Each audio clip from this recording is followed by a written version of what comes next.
Kota ini memiliki luas 7.449,85 km persegi dan mayoritas penduduknya berprofesi sebagai petani. Saat kami tiba di kota ini, suasana agamis kental terasa. Bangunan megah Islamic Center yang simbol kota yang berjuluk negeri 1000 suluk ini, namun simbol tinggal simbol. Soal kriminalitas tetap saja ada di wilayah ini. Pemberitaan soal terbunuhnya seorang wanita di tangan suaminya sendiri yang berprofesi sebagai anggota kepolisian membawa kami ke Kecamatan Punto Darussalam. Sampai akhirnya kami tiba di depan sebuah rumah di Jalan Baru PT EMA, Desa Muara Dilam. Sekitar sebulan lalu, ada peristiwa tragis terjadi di rumah ini. Seorang wanita paruh baya tewas ditembak oleh suaminya sendiri yang merupakan anggota polisi. Korban bernama Resmida Nainggolan, sedangkan pelaku bernama ST Simanjuntak, anggota Polsek Pemenuhan, berpangkat Brigadir Kepala. Resmida ditemukan terkapar di teras rumah dengan 5 luka tembak di tubuhnya. Untuk keperluan penyelidikan, jasad Resmida kemudian dikirim ke Rumah Sakit Polda Riau. Luka tembakan dari hasil otopsi, kita oleh hasil ada 5 luka tembakan. Antara lain bagian perut ya, bagian perut, kemudian di bawah ketiak ya, kemudian ada di punggung ya. Yang tembus itu ada 2 ya, bagian perut nembus ke punggung sama bagian punggung nembus ke bawah bagian belakang. Di desa ini kami sempat bertemu dengan Tami, salah satu tetangga korban.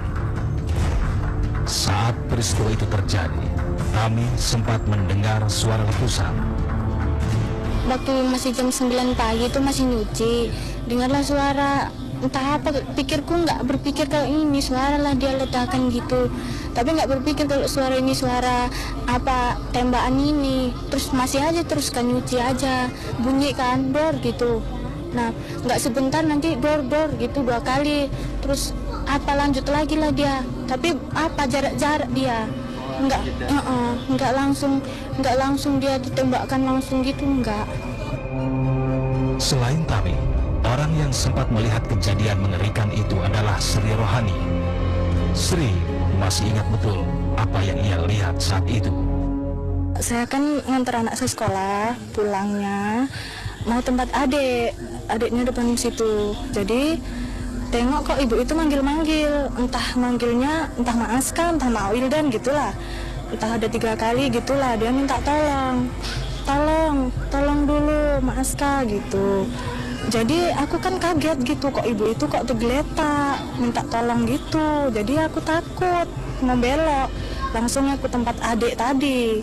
Aku bilang sama adik, oh dek, apa kok nih, itu ibu Kapol Pos itu kok minta tolong, ada apa dia, kenapa katanya.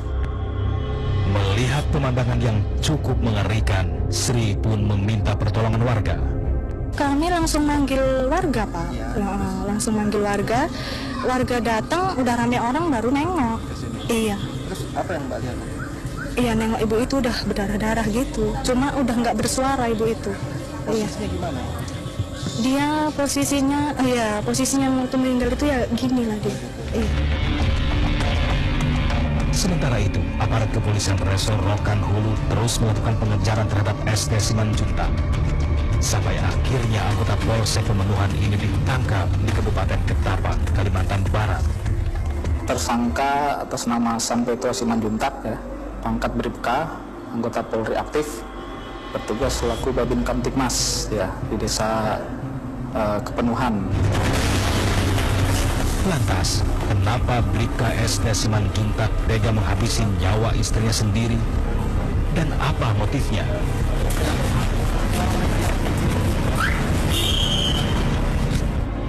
Masih teriak-teriak juga lah istilahnya, raung-raung, jadi aku kasihan. Tapi udah mulai tumbuh gitu. Nah, itu aku tembak di sini nih.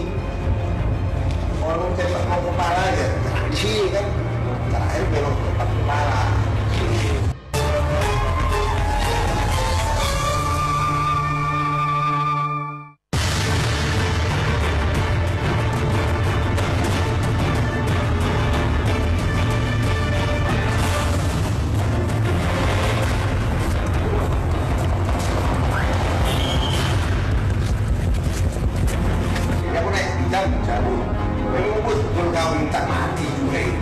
mati yang kita.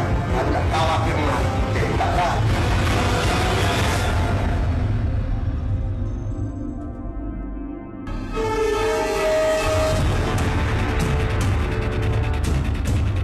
Kasus tewasnya Resmida Nainggolan di tangan Bribka ST Simanjuntak yang tak lain suaminya sendiri sempat membuat geger warga Rokan Hulu Riau. Dengan kejam, Bribka ST Simanjuntak melepaskan 5 butir peluru dari senjata api yang dipegangnya. 3 butir peluru bersarang di dada dan perut Resmida dan 2 peluru bersarang di kepala. Setelah sebulan buron, Bribka ST Simanjuntak akhirnya tertangkap di desa Sungai Melayu, Kecamatan Melayu Raya, Ketapang, Kalimantan Barat. Bahwa dicurigai tersangka berada di wilayah Kalimantan Barat. Kemudian saya perintahkan Kasat Reskrim beserta dengan Kaorbinop untuk berangkat menuju ke Kalimantan Barat, bergabung dengan tim kecil kita yang ada di sana. Ternyata alhamdulillah di desa Sungai Melayu, Kecamatan Melayu Raya, Kabupaten Ketapang, Kalimantan Barat, tersangka berada di ladang. Kemudian dilakukan pengepungan, terus kemudian dilakukan penangkapan. Menurut pengakuannya, usai mengeksekusi sang istri, Bribka ST Simanjuntak melarikan diri ke Jakarta dengan menumpang bus. Di Jakarta, ia sempat tinggal beberapa hari. Sampai akhirnya pelarian dilanjutkan ke Pontianak, Kalimantan Barat dengan menumpang kapal laut.